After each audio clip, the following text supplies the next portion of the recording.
Hey, this is Bravo with you again. Welcome to the Bravo Tarot channel.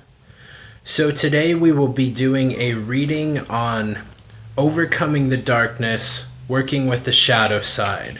That will be the intention to the reading going in.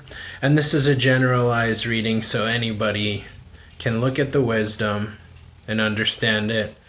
And so one thing I wanted to say is that the way that I look at the tarot is it's not necessarily always meant to be a direct answer. You can definitely find that, and it will not always be 100% accurate, especially depending on the reader. What message I want to bring through with this channel is that the goal of the tarot, in my opinion, is guidance, personal and spiritual guidance. And that's what I use the tarot for, and that's the way that I think it is the most beneficial, and you can have the most uplifting and interesting readings. Alright, let's get started. So we are here using the Light and Shadow Tarot with these block prints here, which are quite beautiful. And so this is one of the few decks I do not read with reversals, and one of the ways I usually decide about that is the card back. So we see that the card back only has one upright way, and so this one I do not read with reversals. And so we have the Celtic cross here. These cards are a little bit bigger than your average card, as you can see, about the size of my hand here. And we are looking, as the deck shows, the light and the shadow in this beautiful black and white tarot deck. Let's get started. So, here we see in the middle, the heart of the matter. This is where I start off with the Celtic cross. And this is the Six of Cups. And so to work with the shadow side, work with the darkness and overcome that, we are returning to a sense of innocence, a sense of sharing. We see this happy individual is in kind of a chaotic city, but is going through a very calm and introspective moment here by sharing with somebody else, sharing these beautiful flowers. And one thing I like about this card, you can't see the other person, which makes it feel like it's you who's receiving the blessing. So right away, let's notice this beautiful star card. One of my favorite star cards. And so we see this cosmic energy, the star in the sky, and these wavy wings behind her, which are not necessarily wings, but they do look that way. This cosmic energy, and this beautiful calm figure, she holds the star in her hands. So this is a card that represents purity and birth. And so what I'm already seeing here with these chariot here, you see he also holds this energy of the crab in his hands, has the two figures.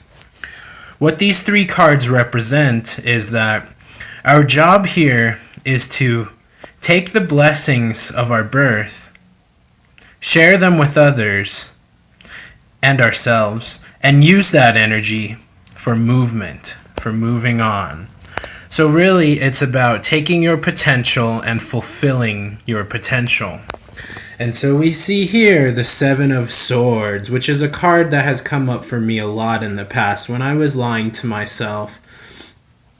So we take a look at this card here, is this person is struggling to bring all of these swords, and they're most likely stolen.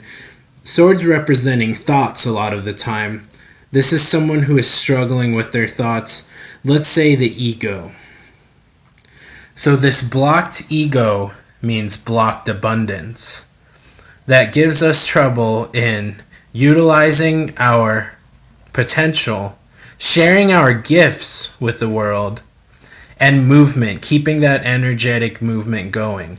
We tend to get bogged up with thoughts and concepts and ideas about ourselves. So let's also take a look at who is here helping us in the base. This is the root cause of things, as we call it in this version of the Celtic cross.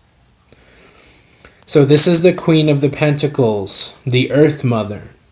And again, she is holding this fruit in her hands, and also holding this big wheel, which has the Pentacles sign on it. Has a very strong fertility aspect to her with the goat and with the horns. She is one with nature. She is one with the earth. In this particular deck, I'm going to interpret this as being Mother Gaia. Mother Earth is here to help us on our way. But again, only if we are willing to accept this blessing, to accept that life is not about just us. Life is about sharing. And this moment of innocence that we have with others, it's not about just the self, where this person here in the block, in the cross, is all about themselves, is hoarding. And so another aspect of life of overcoming this darkness and selfishness is the Princess of Wands here. She has made this very, very scary cat beast here her friend, and she has tamed it, and she is the light bearer. So you can see that she holds the wand up there, and we see this energy 3 times right here. We see the star card cultivating the star energy from above in her heart, so taking the divine energy and sharing it. And then we also have the Chariot here holding the emotional crab energy in his heart as he has tamed these beasts here. So we see it again. She is kind of a mixture of all these energies. She's here looked topless, holding the flame, the fire bringing us forward. So this is the youthful passion of life, that we don't always have to take things so seriously. We don't need to be focused on ourselves the whole time. That this youthful passion is about playing, about spreading joy. So the joyfulness and sharing are what help us to overcome this dark shadow side of selfishness which holds us back. Alright, let's take a look here. This is the base of the spire side here. This is how we view ourselves.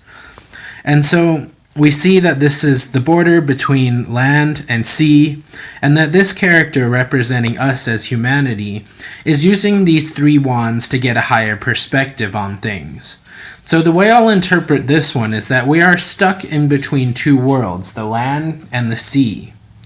And so we see this character here is using the wands, which is the passion, the personal will, to gain a higher perspective on things and to look down on these 2 sides, this duality of light and darkness.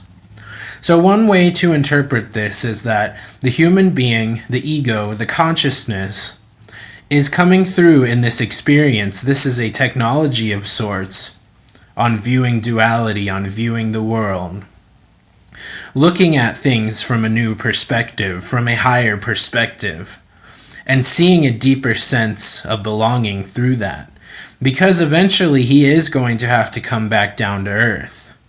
And so we've gone on this adventure of darkness by climbing out of our nature in order to see a higher perspective, in hopes of coming back down to earth in order to deal with this card.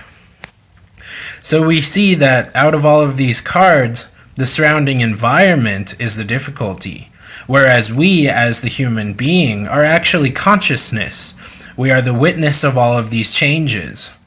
So this Tower card is a very strong, powerful, dark card. And you can see that it has kicked us out of where we thought we were. This very much would represent something like the virus, like the pandemic. It is, as I have said in previous readings, referred to classically as the God House. And so these delusions that we've had, we are cast forth from them. We no longer are able to live in this God house here. And this I, which represents a lot of what we see in the previous cards of something that is cultivated inwards, now has been put on this pedestal and is casting us out. And very much the city looks similar to the one we saw in the heart of the matter behind the character selling flowers. So the Tower is a casting out of sorts, that we are cast out of our life that we're living and our paradigms in order to find the truth. So this is what's happening around us, and this is what we must learn to both accept and be detached from. Not to lie to ourselves, but also not to become too attached in the game of life. Okay, let's take a look at this guidance card here. And we also must take a look at the outcome in order to understand it. So this guidance card here is the prince rushing forward. And you see he's got the eagle that looks like the one from the Mexican flag eating the snake. And he's rushing forward. In order to make it out of this darkness, we must burst forward with the sword's energy. And take the difficulty of the swords here, which was holding us back. You see he only has a single sword. He is not hoarding thoughts and concepts. He is moving forward with that one that truly works for him in order to get back in touch with the emotional energy as the outcome. And this one, you see the emotional circuit is completely met, where this stream is rising up from here up to her head. So that is our advice here in the cards. And it really does show that we need to have a deeper focus in our lives, to focus on what is good and what is great, and to let go of our concepts and ego in order to drive forward and find that reconnected energy to the earth here and to the emotional spectrum here in the outcome. So we could go into this more. There's definitely so much to see here, but we'll leave it at there for now and pick it up on the next reading. If you enjoyed that, please check out some of these other videos over here. And you have a beautiful day and a beautiful life. Thank you for listening, and take care.